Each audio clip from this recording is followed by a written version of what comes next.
bloco agora a gente vai falar sobre etiologias específicas de derrame pleural que a gente precisa conhecer no dia a dia. Primeira delas, a principal causa de derrame pleural no nosso dia a dia é a insuficiência cardíaca.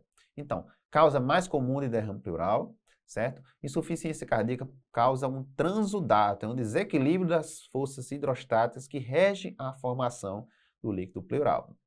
Ele é bilateral e 80% das vezes, e geralmente ele é maior à direita do que à esquerda, porque à direita a gente tem um prejuízo maior na drenagem linfática. E ele responde a diurético. Então, via de regra, derrame pleural no paciente com insuficiência cardíaca, a gente não faz toracocentese. Quando é que eu vou pensar em fazer toracocentese? Se o paciente tem dor pleurítica, sugerindo inflamação da pleura, se o paciente tem febre, ou seja, suspeita de infecção no espaço pleural, derrame unilateral, especialmente se for à esquerda, então isso não é comum, ou então o paciente que não responde a diurético. O paciente está em C, fez diurético, diminuiu o edema periférico, diminuiu a turgência jugular, diminuiu a congestão pulmonar, mas continua com derrame pleural. Então a gente tem que pensar em outra etiologia. Derrame pleural infeccioso, esse talvez seja o mais importante para a gente estudar aqui junto com o derrame pleural. Quando eu tenho infecção do parênquima renal, do parênquima pulmonar, pneumonia e abscesso pulmonar, e eu tenho derrame pleural associado, eu chamo para pneumônico. Ele pode ser não complicado, complicado ou empiema. As fases evolutivas do derrame pleural infeccioso são as seguintes. Começa com a fase exudativa. Eu não tenho invasão do espaço pleural pelos micro-organismos. Eu tenho uma exudação do infiltrado inflamatório, do material inflamatório, mediadores inflamatórios. Nesse momento o líquido ele é asséptico, eu não isolo micro-organismos. Depois eu vou para a fase fibrino-purulenta. Aqui eu tenho invasão do espaço pleural por bactérias ou outro micro-organismo. Já tenho a deposição de fibrina que passa a formar septos e posso ter achado depois no líquido pleural. Se o paciente não for adequadamente tratado, eu vou evoluir para uma fase organizante, eu vou ter um espessamento pleural, essa pleura espessada, calcificada, vai encarcerar o pulmão, vai formar uma carapaça rígida, impedindo que o paciente ventile, por exemplo, que o pulmão se expanda. Isso é terrível, só resolve nesse caso com cirurgia, isso é o que a gente quer evitar. Ok? Seguindo ainda, como é que eu vou ter os achados do derrame pleural infeccioso através da toracocentese? Então, olha só, o derrame não complicado, ele é estéril, pH ele é alto, DHL baixo, glicose alta. Complicado, eu não vou corar no GRAM, mas olha, eu já tenho queda do pH, eu já tenho o que nesse caso? Muita metabolismo anaeróbio, então vai ter formação de ácido lático, consumo de glicose, vai ter queda do pH, DHL vai estar bastante elevado também. Empiema. O achado é semelhante ao complicado, DHL alto, glicose baixa, pH baixo, mas aqui eu já posso ter bactéria corada no GRAM, e o que vai chamar mesmo a atenção para empiema é o achado depois.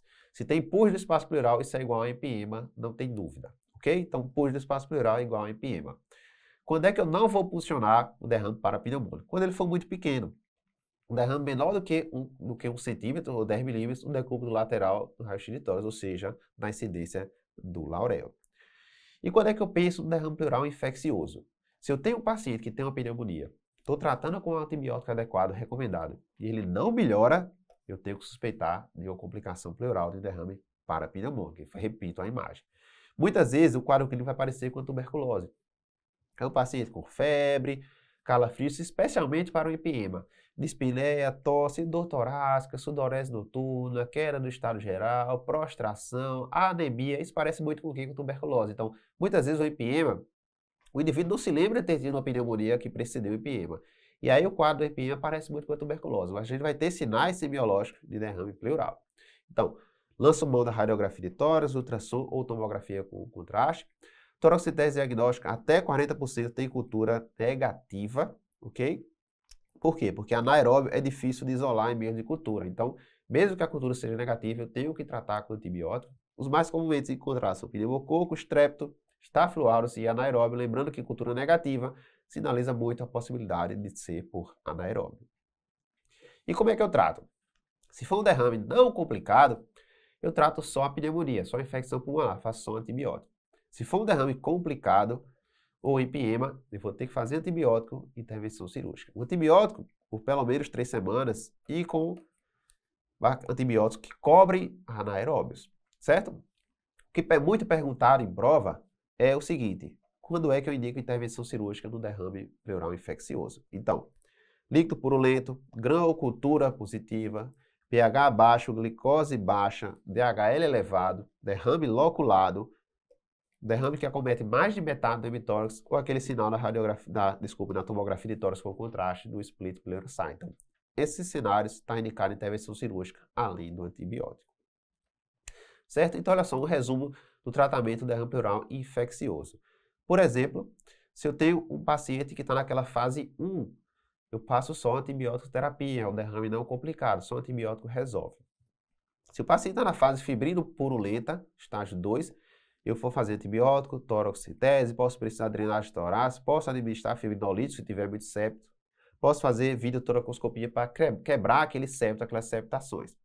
Se for o estágio 3, se o pulmão estiver encarcerado, aí, pessoal, só cirurgia torácica, só a famosa decorticação, que é uma cirurgia bem cruenta, uma cirurgia de alto risco e que traz muita morbidade para o paciente. Ok?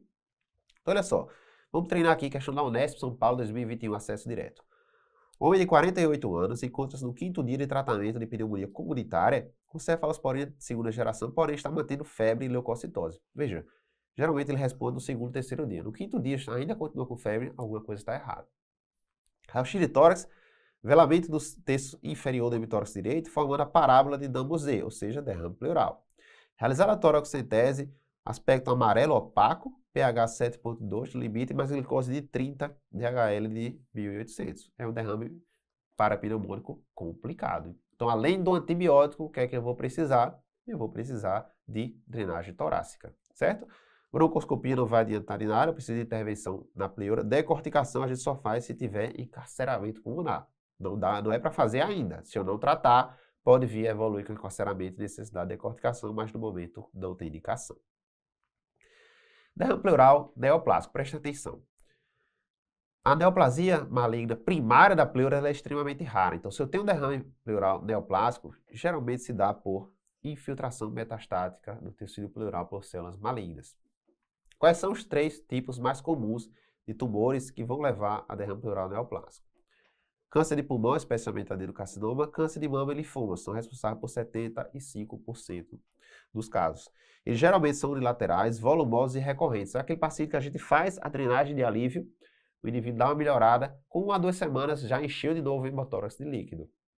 Então, sintomas principais, dispneia, dor torácica e tosse. O prognóstico desse paciente é muito ruim. Por que o prognóstico é ruim? Porque infere lesão metastática, doença avançada. Como é que eu faço o diagnóstico? Citologia oncótica tem uma sensibilidade razoável, 50% a 65%, uma especificidade muito boa. A biópsia pleural às cegas tem uma sensibilidade de 40% a 75%. O melhor é a biópsia guiada por toracoscopia, a sensibilidade mais de 90%. Por que isso? O acometimento da pleura pela neoplasia maligna, ele não costuma ser uniforme, ele costuma ser heterogêneo, costuma ser descontínuo. Então, se eu faço uma biópsia às cegas, a chance de pegar uma parte sã da pleura é maior. Se eu faço uma biópsia guiada por toracoscopia, eu vou lá e observo o ponto da pleura que está doente e eu faço biópsia desse ponto, eu aumento o rendimento diagnóstico. Marcadores tumorais não devemos realizar, tem baixa aplicabilidade clínica.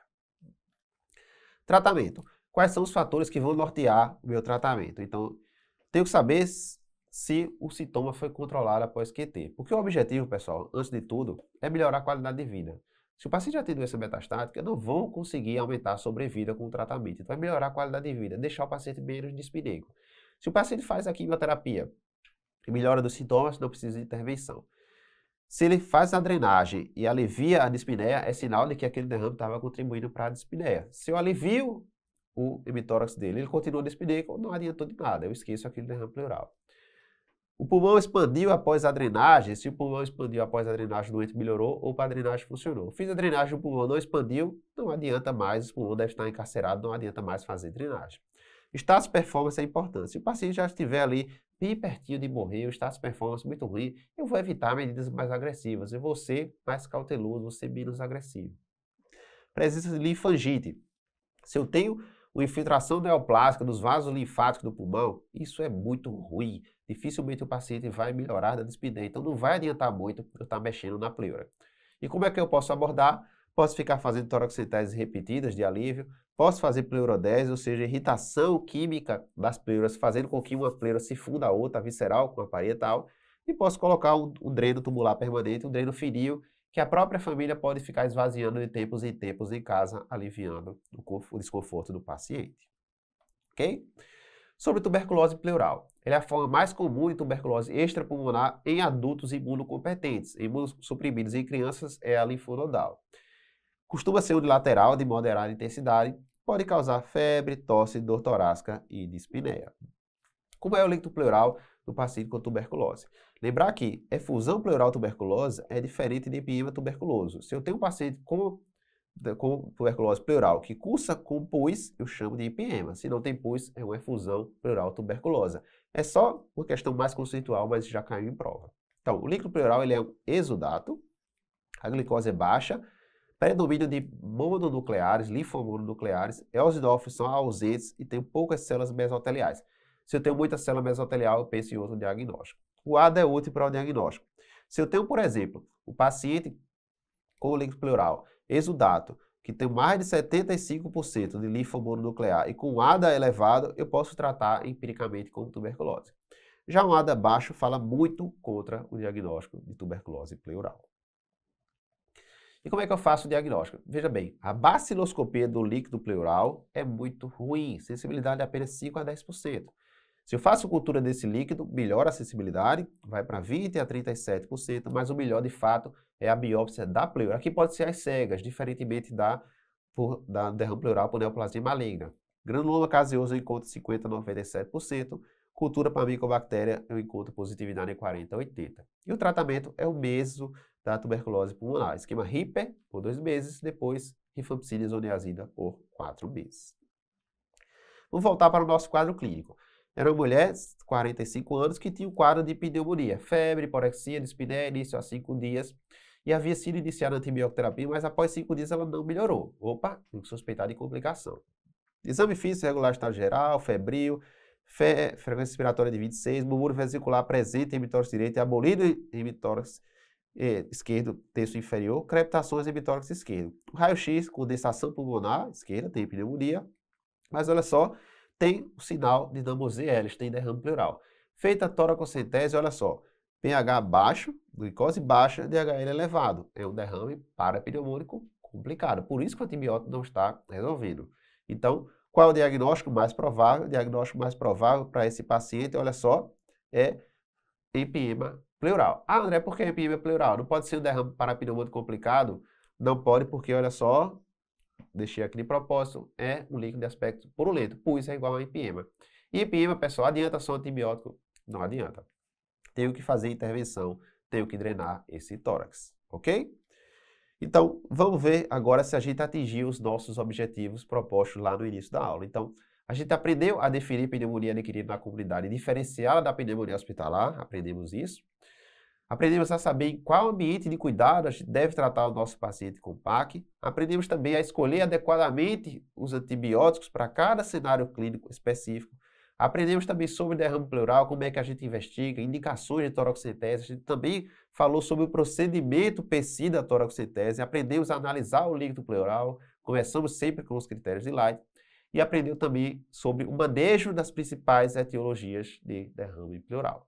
Então era isso, pessoal, que a gente tinha para conversar com vocês sobre pneumonia, derrame pleural. Um abraço em todos.